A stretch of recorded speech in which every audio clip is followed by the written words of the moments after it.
नमस्कार मित्रांनो, मी प्राध्यापक doctor Ajay Jadhav, head department of political science, BB arts end BB commerce, BP science college Digras, district Yavatmal, Maharashtra. आपण या व्हिडिओमध्ये महाराष्ट्राचे माजी मुख्यमंत्री माननीय श्री सुधाकररावजी नाईक साहेब यांची राजकीय कारकीर्द किंवा राजकीय जीवन प्रवास याविषयी माहिती पाहणार आहोत. तर महाराष्ट्रामध्ये आतापर्यंत अनेक मुख्यमंत्री झाले, परंतु या अनेक मुख्यमंत्र्यांनी महाराष्ट्राच्या विकासाला एक गती दिली. महाराष्ट्राचा विकास घडवून आणण्यासाठी अनेक प्रकारचे प्रयत्न केले आणि त्यामध्ये सुधाकरराव नाईकांचं नाव अग्रस्थानी आपल्याला घ्यावं लागेल. परंतु अनेक ठिकाणी आपण पाहतो की अनेक मुख्यमंत्र्यांची नावे घेतली जातात, परंतु या विकासामध्ये सुधाकरराव नाईकांचं नाव अभावानेच घेतल्या जाते. आणि अशा या मुख्यमंत्र्यांच्या एकंदरीत राजकीय जीवन प्रवास कशा स्वरूपाचा घडला याविषयी आपण या सत्रामध्ये माहिती पाहणार आहोत. तर श्री सुधाकरराव नाईक यांची राजकीय कारकीर्द किंवा राजकीय जीवन प्रवास.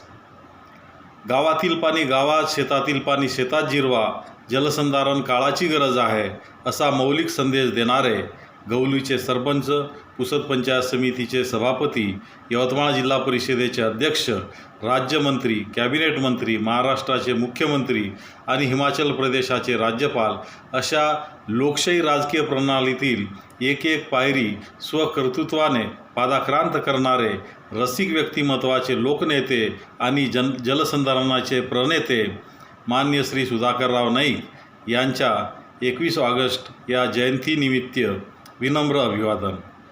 गवलीसारख्या दुर्गम तांड्यामध्ये शेतकरी कुटुंबात 21 ऑगस्ट 1934 रोजी जन्मलेल्या सुधाकरराव नाईक यांच्या वडिलाचे नाव श्री राजूसिंग उर्फ बाबासाहेब नाईक यांच्या राजकीय जीवनाची सुरुवात आपल्या जन्मभूमीच्या सरपंच पदापासून झाली. वकिलीची पदवी घेऊनसुद्धा वकिलीचा व्यवसाय न करण्याचा आणि सामाजिक आणि राजकीय कार्याच्या उद्देशाने ते गवलीचे सरपंच झाले. शैक्षणिक ज्ञान आणि कल्पवृत्ती यांनी सरपंच म्हणून गवली गावाचा चौफेर विकास करून एक सरपंचसुद्धा गावाचा विकास करू शकतो हे सिद्ध केले. वसंतराव नाईक समितीच्या शिफारशीनुसार महाराष्ट्रात 1962मध्ये त्रिस्तरीय पंचायत राज व्यवस्था अस्तित्वात आली. याचवेळी पुसद पंचायत समितीच्या निवडणुकीमध्ये श्री सुधाकरराव नाईक हे पुसद पंचायत समितीचे सभापती झाले. ते 1962 ते 1972पर्यंत या पदावर कार्यरत होते. आपल्या प्रदीर्घ कार्यकाळात ग्रामीण भागाच्या विकासासाठी तयार करण्यात आलेल्या योजना प्रत्यक्ष गावागावापर्यंत पोहोचवण्यासाठी त्यांनी विशेष परिश्रम घेतले. शासनाच्या सर्व योजनांची प्रभावी अंमलबजावणी करून पुसद तालुक्याचा सर्वांगीण विकास घडवून आणला. पुसद पंचायत समितीचा सभापती म्हणून यशस्वी कारभार सांभाळल्यानंतर 1972 ते 1977पर्यंत ते यवतमाळ जिल्हा परिषदेचे अध्यक्ष होते. याचवेळी यवतमाळ जिल्हा काँग्रेस कमिटीच्या सचिवपदाची जबाबदारीसुद्धा त्यांच्यावरच होती. जिल्हा परिषदेचे अध्यक्ष म्हणून संपूर्ण जिल्हाभर त्यांनी अनेक कार्यक्रम राबविले. अन्नधान्याचा प्रश्न सोडवण्यासाठी अधिक धान्य पिकवा मोहीम त्यांनी प्रभावी अंमलबजावणी केली. वसंतराव नाईकांनी महाराष्ट्रात आणलेल्या हरित क्रांतीमधील हायब्रिड वाण सुधाकरराव नाईकांनी स्वतःच्या शेतामध्ये प्रयोग करून भरघोस उत्पन्न कसे घेता येईल हे लोकांना दाखवून दिले. शेतकरी कारखानदार झाला पाहिजे ही वसंतराव नाईकांची इच्छा पूर्ण करण्यासाठी त्यांनी अहोरात्र परिश्रम घेतले आणि 1972मध्ये पडलेल्या दुष्काळाच्या वेळी रोजगार हमी योजना जिल्हाभर राबवून त्याच माध्यमाने नाला बंडिंग आणि गाव तलाव खोदण्याची त्यांनी जणू मोहीमच उघडली. त्यातूनच त्यांची जलसंधारणाची दूरदृष्टी दिसून येते. त्यांनी खोदलेल्या तलावांचा आजही लोक उपभोग घेत आहेत. शेतकऱ्यांसाठी त्यांनी पुसद येथे आयोजित केलेल्या कृषी आणि पशु प्रदर्शनाचे संपूर्ण राज्यात कौतुक झाले होते. आणि त्यावरूनच वसंतराव नाईकानंतर 1977मध्ये वसंतदादा पाटील महाराष्ट्राचे मुख्यमंत्री झाले. त्यांनी सुधाकरराव नाईकांच्या कार्याची दखल घेऊन एप्रिल 1977मध्ये थेट महाराष्ट्राच्या मंत्रिमंडळात कृषी, सिंचन विकास प्राधिकरण आणि दुग्ध विकास खात्याचे राज्यमंत्री म्हणून त्यांचा समावेश मंत्रिमंडळात केला. त्यांच्या राज्यस्तरीय राजकीय कारकिर्दीची सुरुवात येथूनच झाली. जून 1977मध्ये नागपूर स्थानिक स्वराज्य संस्था मतदारसंघातून निवडणूक जिंकून ते विधान परिषदेचे सदस्य झाले. 12 मार्च 1977ला लोकसभेच्या सार्वत्रिक निवडणुकीमध्ये नवीन अस्तित्वात आलेल्या वाशिम लोकसभा मतदारसंघातून श्री वसंतराव नाईक हे संसदेत दाखल झाले. याच वेळी मार्च 1978मध्ये झालेल्या महाराष्ट्र विधानसभेच्या सार्वत्रिक निवडणुकीमध्ये पुसद विधानसभा मतदारसंघातून सुधाकरराव नाईक प्रचंड मताधिक्याने निवडून आले. महाराष्ट्रात वसंतदादांच्या मंत्रिमंडळात सुधाकरराव नाईक गृहनिर्माण, पशुसंवर्धन आणि मत्स्य व्यवसाय खात्याचे कॅबिनेट मंत्री बनले. त्यानंतर त्यांनी कधी मागे वळून पाहिलेच नाही. केवळ AR अंतुलेच्या मंत्रिमंडळाचा अपवाद वगळता महाराष्ट्राच्या तत्कालीन सर्वच मुख्यमंत्र्यांच्या मंत्रिमंडळामध्ये त्यांनी शिक्षण, महसूल, उद्योग, कृषी, ऊर्जा, समाजकल्याण, पुनर्वसन, सांस्कृतिक कार्य अशा विविध महत्त्वपूर्ण 9 खात्यांच्या मंत्रिपदाची जबाबदारी अत्यंत कार्यकुशलतेने सांभाळून त्या क्षेत्रामध्ये भरीव कामगिरी केली. आपल्याकडे असलेल्या प्रत्येक खात्यांच्या सखोल अभ्यासाने आणि राजकीय चातुर्याने प्रशासनावर मजबूत पकड निर्माण करून स्वतःच्या कार्यकर्तृत्वाचा कायम त्या विभागावर ठसा उमटविला. सुधाकरराव नाईकांचे महाराष्ट्राचे शिक्षण क्षेत्रात मोठे योगदान आहे. शिक्षण मंत्री झाल्यावर त्यांनी शिक्षण क्षेत्रात असलेल्या समस्यांचे निराकरण करण्यासाठी नामांकित तज्ज्ञांची शिक्षण समिती गठीत करून त्या समितीने केलेल्या शिफारशी आणि सूचना अंमलात आणल्या. त्या शिफारशी पुढे राष्ट्रीय शिक्षण कार्यक्रमाने स्वीकारल्या. अभियांत्रिकी आणि तंत्रनिकेतन महाविद्यालयाचे खाजगी संस्थांना सुरू करण्याची परवानगी देण्याचा निर्णय घेऊन अनेक विद्यार्थ्यांना या विद्याशाखेच्या शिक्षणाची संधी उपलब्ध करून दिली. मुलींच्या शिक्षणाला प्रोत्साहन देण्यासाठी 12वीपर्यंतच्या विद्यार्थ्यांसाठी फी माफीचा निर्णय, प्रियदर्शनी महिला वसतिगृह सुरू करण्याचा निर्णय त्यांनी घेतले. सावित्रीबाई फुले दत्तक पालक योजना सुरू केली. विमुक्त भटक्या आदिवासींसाठी आश्रमशाळा सुरू करण्याचा निर्णय घेऊन खऱ्या अर्थाने तांडे, वाड्या, वस्ती, पोड यापर्यंत शिक्षण पोहोचवले.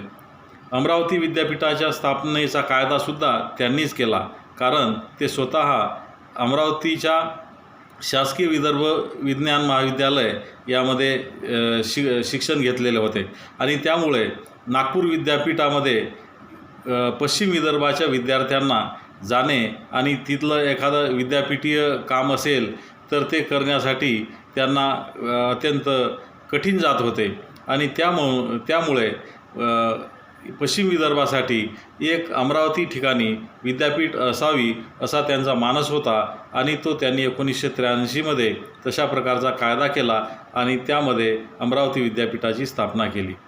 वाड्या, वस्ती, तांड्यांना महसुली गावाचा दर्जा त्यांनी महसूल मंत्री असताना दिला. राष्ट्रसंत तुकडोजी महाराजांचे वाङ्मय सामान्यापर्यंत पोचविण्याचे कार्य त्यांनी सांस्कृतिक कार्यमंत्री म्हणून केले. शेतकऱ्यांना शेतीच्या ॲव्हरेज बिलची योजना ऊर्जामंत्री असताना आणून असंख्य शेतकऱ्यांना दिलासा दिला. अभ्यासू वृत्ती, दूरदर्शीपणा व अनोखे संघटन कौशल्यामुळे त्यांनी विविध खात्याचे काम उत्तम प्रकारे सांभाळले. श्री शरद पवार संरक्षण मंत्रीमधून केंद्रात नियुक्त झाल्यावर राज्याची सूत्रे सुधाकरराव नाईकांकडे आली. त्यांना 25 जून 1991 रोजी राज्यपाल C. सुब्रमण्यम यांनी महाराष्ट्राचे मुख्यमंत्री म्हणून शपथ दिली. जिल्हा परिषद व पंचायत समिती स्थापन करण्यामागे मुख्य उद्देश सचिवालयातील सत्ता ग्रामीण भागात जावी हा होताच. त्याचबरोबर ग्रामीण भागातून सक्षम नेतृत्व तयार होताना त्या नेतृत्वांना जिल्हा परिषद चालविण्याचा अनुभव असेल तरच महाराष्ट्राचे प्रशासन येणारी पिढी खऱ्या अर्थाने चालू शकेल, असा एक व्यापक आणि दूरदर्शीपणाचा वेध वसंतराव नाईकांनी घेतला होता. त्यांचेच पुतणे त्यांच्यानंतर 28 वर्षांनी महाराष्ट्राचे मुख्यमंत्री झाले.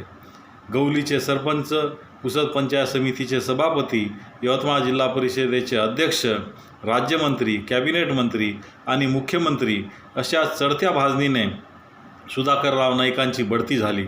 एकाच कुटुंबातील 2 व्यक्ती मुख्यमंत्री होण्याचा महाराष्ट्रातील हा पहिलाच प्रसंग होता.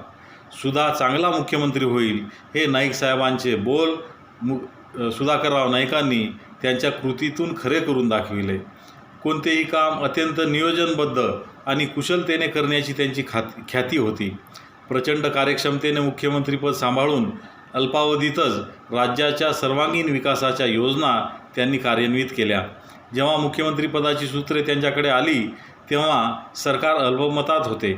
त्यांनी आपल्या राजकीय कौशल्याने जनता दलाच्या 9 आमदारांना काँग्रेसमध्ये आणून सरकार बहुमतात आणले. त्यांनी आपल्या राजकीय कौशल्याने नंतर नागपूरच्या हिवाळी अधिवेशनाच्या वेळी शिवसेनेमध्ये फूट पडली आणि श्री छगन भुजबळ यांच्या नेतृत्वाखाली 18 आमदार बाहेर पडले. त्यापैकी तब्बल 15 आमदारांना काँग्रेसमध्ये सामील करून सरकारला भक्कम पाठिंबा मिळविण्याची अनन्यसाधारण कामगिरी त्यांनी केली. मुख्यमंत्री म्हणून अनेक कठोर आणि धाडसी निर्णय घेऊन विकासात्मक कार्याद्वारे राज्यात काँग्रेसला मजबूत करण्याचा प्रयत्न त्यांनी केला. महाराष्ट्रातील विविध महामंडळाच्या अध्यक्षाला कॅबिनेट मंत्र्याचा असलेला दर्जा रद्द करून अवास्तव खर्चावर प्रतिबंध आणले. मुंबईमध्ये गुंडागर्दी आणि गँगवार मोठ्या प्रमाणात फोफावले होते. मुंबईच्या वसई, विरार, ठाणे, उल्हासनगर या भागांमध्ये गुंडांनी केलेले अतिक्रमण मोडून काढण्याची धमक अजूनपर्यंत कोणी दाखविली नव्हती. आणि मात्र सुधाकरराव नाईकांनी सर्व अतिक्रमणे जमीनदोस्त करून, गँगवार नष्ट करून गुंडांना चांगला धडा शिकवण्याची अजोड कामगिरी करून दाखविली. त्यामुळे सामान्य जनता त्यांना गुंडांचा कर्दनकाळ म्हणू लागली. ते खऱ्या अर्थाने सर्वसमावेशक विकास पुरुष होते. दलित, शोषित, अल्पसंख्याक, आदिवासी, विमुक्त भटके यांच्याविषयी त्यांना विशेष आस्था होती. सर्वसामान्य शेतकऱ्यांबद्दल त्यांच्या मनात तळमळ होती. त्यांनी महाराष्ट्रात स्वतंत्र अल्पसंख्याक आयोगाची स्थापना केली. डॉक्टर बाबासाहेब आंबेडकरांच्या दादरस्थित चैत्यभूमीच्या समाधीस्थळाच्या नूतनीकरणासाठी 5 कोटी रुपयाचा निधी मंजूर करून दिला. पुण्याच्या छायाचित्र नोंदणी कार्यालयासाठी निधी उपलब्ध करून दिला. शिर्डीच्या साईबाबा देवस्थानाच्या विकासासाठी निधी दिला. स्वतंत्र महिला व बालकल्याण विभागाची स्थापना केली. सहकारी तत्वावर सूतगिरण्या प्रलंबित असलेल्या स्थानिक स्वराज्य संस्थेच्या निवडणुका घेण्याचा, पत्रकारांसाठी पत्रकार भवन बांधण्याचा असे लोकाभिमुख आणि सर्वसामान्यांच्या हिताचे निर्णय त्यांनी मुख्यमंत्री असताना घेतले. विकासातून काँग्रेस पक्ष बळकट करण्याची त्यांची किमया महत्त्वपूर्ण ठरली होती. अनेक वर्षानंतर जिल्हा परिषद आणि पंचायत समितीच्या झालेल्या निवडणुकीत राज्याच्या सर्व जिल्हा परिषदांमध्ये काँग्रेसला बहुमत प्राप्त करून देण्याचा देशात एक नवीन उदाहरण त्यांनी दिले. ते मुख्यमंत्री असताना महाराष्ट्रात भीषण कोरडा दुष्काळ पडला होता. 30,000पेक्षा अधिक गावे पिण्याच्या पाण्यासाठी सुद्धा भटकत होते. त्यांनी स्वतः महाराष्ट्रभर दौरे करून परिस्थितीचे गांभीर्य ओळखून नियोजनपूर्वक पद्धतीने ह्या संकटावर मात केली. पाण्याचे मोल समजून भविष्यात असे संकट येऊ नये म्हणून त्यांनी स्वतंत्र जलसंधारण खात्याची निर्मिती केली. गावातील पाणी गावात आणि शेतातील पाणी शेतात जिरवा. जलसंधारण काळाची गरज आहे. वेळी जलसंधारण केले नाही तर महाराष्ट्राचे वाळवंट झाल्याशिवाय राहणार नाही असे भाकीत त्यांनी वर्तवले होते. ज्या वर्षी मराठवाडा आणि पश्चिम महाराष्ट्रामध्ये भीषण दुष्काळी परिस्थिती निर्माण झाली होती तेव्हा त्यांचे भाकीत खरे ठरले अशी सर्वसामान्य नागरिकांमध्ये चर्चा होती. उत्तर प्रदेशात अयोध्यास्थित राम मंदिर आणि बाबरी मस्जिद विवादामध्ये बाबरी मस्जिद पाडल्यानंतर त्याचे तीव्र पडसाद मुंबईमध्ये उमटून अनेक ठिकाणी भीषण दंगली उसळल्या. अनेक ठिकाणी बॉम्बस्फोट होऊन मुंबईसह संपूर्ण देश हादरले होते. त्यावेळी मुख्यमंत्री म्हणून सुधाकरराव नाईकांनी हे प्रकरण अत्यंत गांभीर्याने हाताळले. दंगलीला जबाबदार असलेल्या सर्वांविरुद्ध विशेष मोहीम उघडून परिस्थितीवर नियंत्रण मिळवून सर्वसामान्य नागरिकांना दिलासा दिला. गुन्हेगार आणि गुन्हेगारी प्रवृत्तींचा बिमोड करू शकणारा नेता अशी त्यांची ओळख बनली. मात्र काही कारस्थानी लोकांकडून त्यांच्यावर दंगल योग्य पद्धतीने न हाताळण्याचा ठपका ठेवला. त्यामुळे ते अत्यंत उद्विग्न झाले होते. दंगलीची नैतिक जबाबदारी स्वीकारून त्यांनी 22 फेब्रुवारी 1993ला आपल्या मुख्यमंत्रीपदाचा राजीनामा दिला. 25 जून 1991 ते 22 फेब्रुवारी 1993पर्यंत अर्थात 1 वर्ष 7 महिने आणि 27 दिवस एवढ्या अल्प कालावधीत दुर्दम्य इच्छाशक्ती, प्रदीर्घ अनुभव, जबरदस्त आकलनक्षमता आणि अखंड परिश्रमामुळे आपल्या कर्तृत्वाचा ठसा त्यांनी महाराष्ट्राच्या राजकीय इतिहासावर उमटविला. सरपंच ते मुख्यमंत्री अशा लोकशाही राजकीय व्यवस्थेतील सर्व पायऱ्या पादाक्रांत केल्यावर राज्यातील सर्वोच्च समजल्या जाणाऱ्या राज्यपाल या घटनात्मक प्रमुखाची जबाबदारी त्यांनी पार पाडली. भारताचे तत्कालीन राष्ट्रपती डॉक्टर शंकरदयाळ शर्मा यांनी 30 जून 1994 रोजी त्यांची नियुक्ती हिमाचल प्रदेशाच्या राज्यपाल पदावर केली. राज्यपाल म्हणजे राजकीय विश्रांती असे समजल्या जात असले तरी ही समज त्यांनी पुसून टाकली.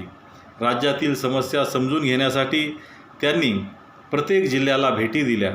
त्यावेळी त्यांना आढळलेल्या शिक्षण, आरोग्य, ग्रामीण विकासाच्या विविध समस्या सोडविण्यासाठी त्यांनी पुढाकार घेतला. आरोग्यसेवेसाठी रुग्णवाहिका, सिटी स्कॅन मशीन, औषधोपचार इत्यादीसाठी त्यांनी मुंबईतील विविध संस्थांच्या मदतीने निधी जमा करून दिला. अल्पावधीतच ते लोकप्रिय राज्यपाल बनले. म्हणूनच जेव्हा त्यांनी 10 सप्टेंबर 1995ला राज्यपाल पदाचा राजीनामा दिला तेव्हा साहब हमने कौन सी गलती की जो आप हमें छोड़कर जा रहे हो असे प्रश्न त्यांना हिमाचल प्रदेशाची जनता साश्रू नयनांनी विचारत होती. महाराष्ट्रात परत आल्यावर सामाजिक आणि राजकीय कार्यात ते पुन्हा सक्रिय झाले. फेब्रुवारी 1998मध्ये झालेल्या 12व्या लोकसभेच्या सार्वत्रिक निवडणुकीमध्ये वाशिम लोकसभा मतदारसंघातून ते विजयी होऊन भारताच्या संसदेत पोहोचले. त्यावेळी त्यांनी अखिल भारतीय काँग्रेस कमिटीच्या सरचिटणीस पदाची जबाबदारीसुद्धा सांभाळली होती. परंतु लोकसभेच्या मध्यावधी निवडणुकीच्या तोंडावर शरद पवारांनी काँग्रेस सोडून 10 जून 1999ला राष्ट्रवादी काँग्रेस पक्षाची स्थापना केली. सुधाकरराव नाईक हे राष्ट्रवादी काँग्रेसचे संस्थापक सदस्य होते. सप्टेंबर 1999मध्ये महाराष्ट्र विधानसभेच्या सार्वत्रिक निवडणुकीत सुधाकरराव नाईक पुसद मतदारसंघातून राष्ट्रवादी काँग्रेस पक्षाचे उमेदवार म्हणून प्रचंड मताधिक्याने निवडून आले. त्यांना कोणत्याही पदाची लालसा नव्हती, तर जनतेच्या जीवनमरणाशी संबंधित असलेल्या समस्या सोडवण्याची तळमळ त्यांच्यात होती. त्यामुळे त्यांनी जलसंधारण परिषदेच्या अध्यक्षपदाची जबाबदारी सांभाळली आणि पाण्याचा थेंब वाचवण्यासाठी संपूर्ण राज्यभर त्यांनी दौरे केले. त्यांनी जलसंधारणाचे काम महाराष्ट्रात प्रभावीपणे राबविले. हे सर्वसामान्य जनतेचे काम करताना वयाच्या 66व्या वर्षी त्यांना पक्षाघाताच्या झटक्याने 10 मे 2001 रोजी मुंबईत त्यांना देवाज्ञा झाली. त्यांचा अंत्यसंस्कार गौली या त्यांच्या जन्मगावी करण्यात आला. तेव्हापासून 10 मे हा दिवस महाराष्ट्र शासनाच्या वतीने जलसंधारण दिन म्हणून साजरा केला जातो. सुधाकरराव नाईक यांच्या गौलीपासून सुरू झालेल्या प्रवासाची सांगता गौलीतच झाली. अभ्यासू वृत्ती, दांडगा जनसंपर्क, सामान्य जनतेबद्दल असलेली तळमळ, सहकार्यांवर नैतिक दरारा अशा गुणांमुळे एवढा प्रचंड राजकीय प्रवास ते करू शकले. 9 खात्याच्या मंत्रिपदाची जबाबदारी लिलया पेलणाऱ्या, टीकाकारांना कर्तृत्वाने उत्तर देणाऱ्या, उत्तम प्रशासक कसलेला राजकारणी, उत्कृष्ट संसदपटू, अभिजात रसिक, सर्वसामान्यांचे भाऊ अशा अष्टपैलू व्यक्तिमत्वाच्या श्री सुधाकरराव नाईक साहेब महाराष्ट्रातील जनतेच्या सदैव स्मरणात राहील यात अजिबात शंका नाही. त्यांच्या 21 ऑगस्ट या 91व्या जयंतीनिमित्त त्यांना कोटी कोटी अभिवादन. जय हिंद, वंदे मातरम, जय महाराष्ट्र.